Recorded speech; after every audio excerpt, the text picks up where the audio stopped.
So ngayon mga kamasta, no? At mag-share tayo ng konting tip kung paano nga ba tayo maglagay at kung saan tayo makakatipid sa pagkikisame, na kung saan dito gamit ang metal frames maglalagay tayo ng kisame, gamit din ang PVC panel mga kamasta, na kung saan dito sa part na to, kung nagmo-moist yung lugar ninyo at laging umuulan ganyan, na kung saan nakakapag-absorb ng lamig yung ating mga walls mga kamasta, ito yung paraan ko dito. Gamit yung PVC panel at saka gypsum boards, pwede po nating paghaluin yan. Pwede tayo maglagay ng board na yan sa paraan na ganito. So alam niyo kung paano. So kung dito sa part na to, ayan, may group tayo mga kamasta, na kung saan paglalagyan po yan ng LED profile. And then dito naman, meron tayong PVC panel na ilalagay. Then dito naman board, tapos PVC panel. So yan yung gagawin natin ngayon. Ngayon ang kailangan natin, PVC edging, no?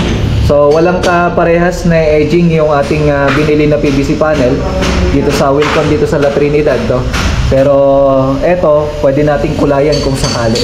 So pwede namin gawin yon. Madali na lang kung sakali, no?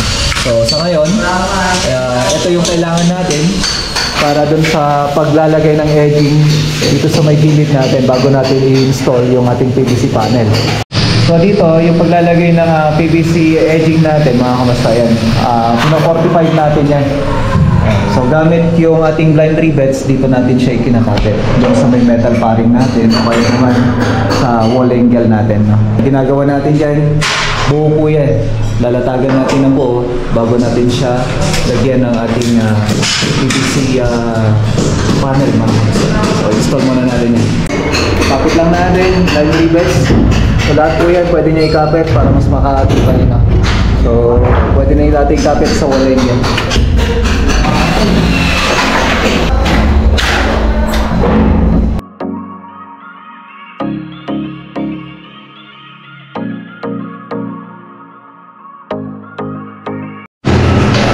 Unahin muna natin lalagay yung gypsum board natin, no? Ayan. So, latag muna tayo.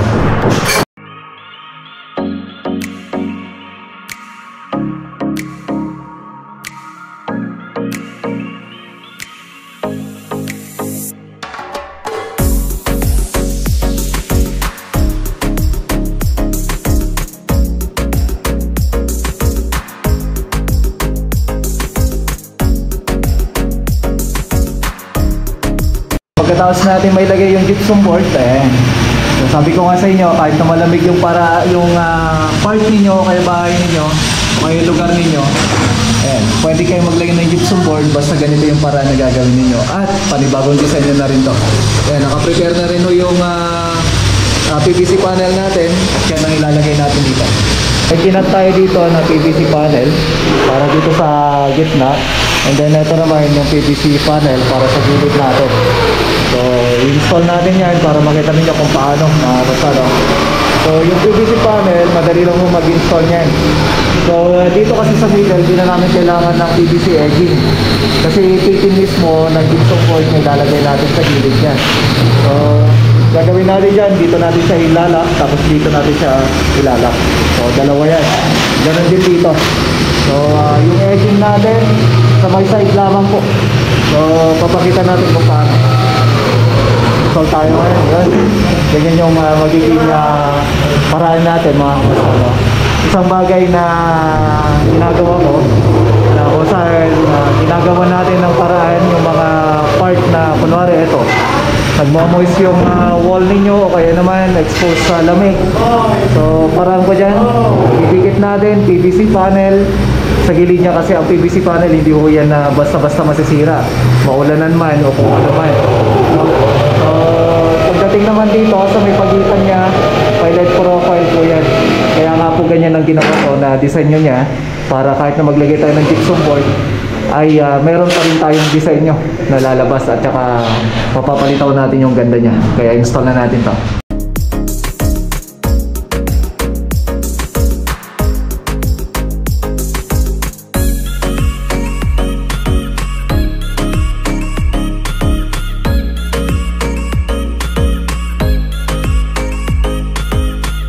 Kung napapansin ninyo, wala na tayo aging dito.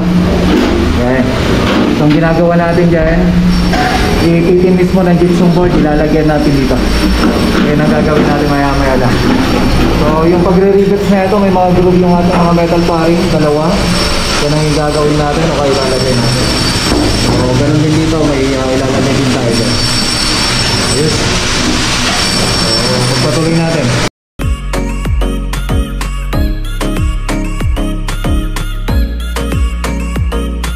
Ito yung dinagdag natin na dalawa. Kaya kung napapansin nyo to, yan, magkakalapit. And then, yung purpose na ito, pag naglagay tayo ng center light, may paglalagyan tayo ng center light. So, yan po yung purpose niya. Kaya nga po, naglalagay kami, tawag namin dito, center support, no? And then, kung napapansin nyo, double yung clip natin, dalawa po yan. Meron yung nasa likod, tapos meron siyang nakaharap. So, tawag namin dyan, baliktaran. Ayan so may baliktaran, kung saan mas matibay yung kapit kung sakali. Kahit bitinan mo yan, matibay. So kung dito napapansin niyo, yung mga PVC panel natin mga kamusta, meron siyang groove. So dyan na po natin sinusuksok yung ating PVC panel. May part yan na isusuksok natin. Ito yung pinaka-male, ito naman yung pinaka-female nya. So yan, ito na lang.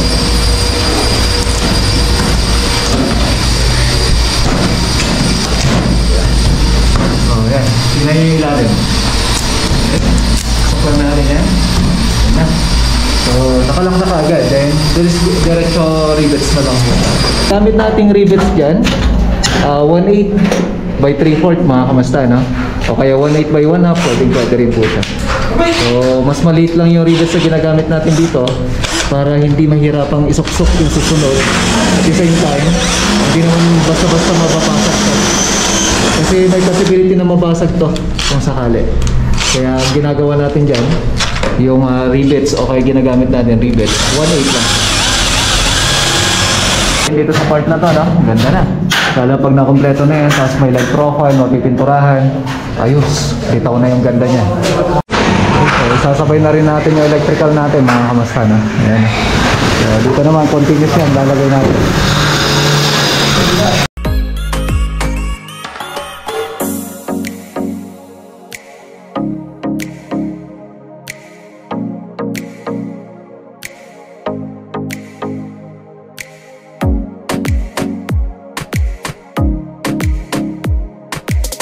Okay, so ito yung sinasabi ko. So hindi na namin kailangan ng edging dyan. Kumbaga, ipitin na lang ng gypsum board natin. So iti-tape na lang natin yan pagka ipinturahan. So para hindi magasgas. Ganon din yung gagawin natin dito sa kapila. Itong gap na to, ayan, mabubutasan pa ito para sa sukat ng LED profile natin. Kaya nga po siya may gap. So ang ginagawa natin dyan para sigurado na matibay, ayan o. Bali, dalawang metal paring po yan magkatabi. Yan ang ginagawa natin para matibay po yung both side na ito. Dito at saka dito.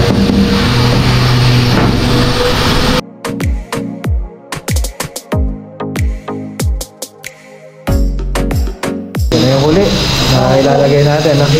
So, bali, ipitin na natin ng mga gypsum board yan. Pagkalagay lang yan. So, ipitin na kagad yan. So, susunod na kagad doon sa gilid niya. Tapos, kukumpletuin na natin to. Okay, makikita na yung itsura. So, hindi pa na pinturahan, pero okay na. Lalo na kung meron na yung LED profile niya. So, ito yung problema namin. Hindi mapasukan tong flexible loss kasi yung ginamit nila dito. Okay lang sana yan kung PVC yung abang. Tapos yung ginamit na lang pagka ganito ay flexible loss na. At least yan, open ceiling kung sakali. Kagaya nito, dalawa, pagkagilaan natin. So gumamit tayo dito ng flexible loss. So ayan, papasok niya doon. Sakto naman, natitikan niya yung tapat ng flexible loss. Kaya okay lang. Ayan. So bali 3 gang to. May pin light tayo, 4. Ayan. Tapos meron tayong LED profile, tapos center light. Kompletuhin na lang natin yan. Hanggang doon. Di pa tapos, pero maganda na. Huli, nagustuhan niya yung mga ganitong design yung mga kamusta. At abangan nyo to. The time na napinturahan na to, at saka may lagyan na natin yung LED profile na ito, at saka iba pang mga accessories na ilalagay natin dyan sa kisame na yan. So sa ganitong pamamaraan mga kamusta, masasabi ko na pwede kahit sa anong klima. At saka maganda siya tingnan, lalo kapag natapos na ta. Okay? Ayos.